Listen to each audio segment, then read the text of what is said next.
Ano ba yan? Pangalawa. Ay, nahuhulog talaga, Ben. Hulog talaga, Ben. Pangalawang hulog na 10 minutes na. Ano, 10 wheeler. Alas 2 ng madaling ako, guys. Alam mo, nahulog talaga. Punog na? Ay! Nakala nila, may laman na itong lupa. Wala, di tinambakan. Wala pang pala, ay nahulog. Ay, hulog talaga. Ayan guys, pangalawang. Balik yun. Di yung pwedeng ano yun. Dapat yan, pagbako naman sila, dapat tinabuna. Ayan na guys yung, yung pangalawang nahulog. Sinundan kanina nung isa. Di kasi tinambakan ng bako na yun ay.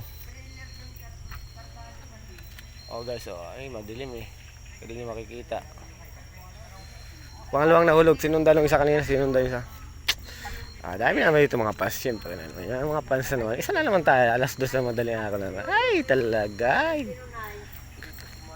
Sigong pagkalagay.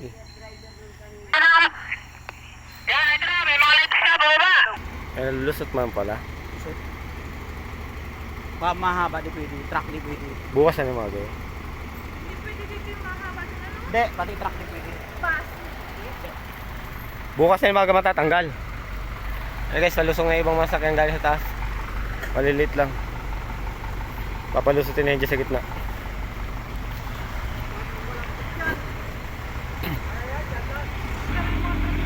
Hindi guys, kaya yung padanan. Kaya may pogi. Pasok. Diretso mo lang, boss. Dito ka, oh. Kaya bro? Diretso mo. Kaya nyo yan. Guys, dami pagdating ng sakyan sa taas. Sino yung mga nabalaw daw na mga liit. Yung mga lalaki na iwan. Sinot pa tayo sa taas? Ha? Sabay tayo sa taas? Kahit pa? Hindi, huwag ka mapapasok dyan ng malalaki ha! Help lang pwede, help pwede! Guys, ginawa ng pakan dito mga kalaan kanina. Mga halitan bakan. Yan ang natatindi. Nahulog talaga.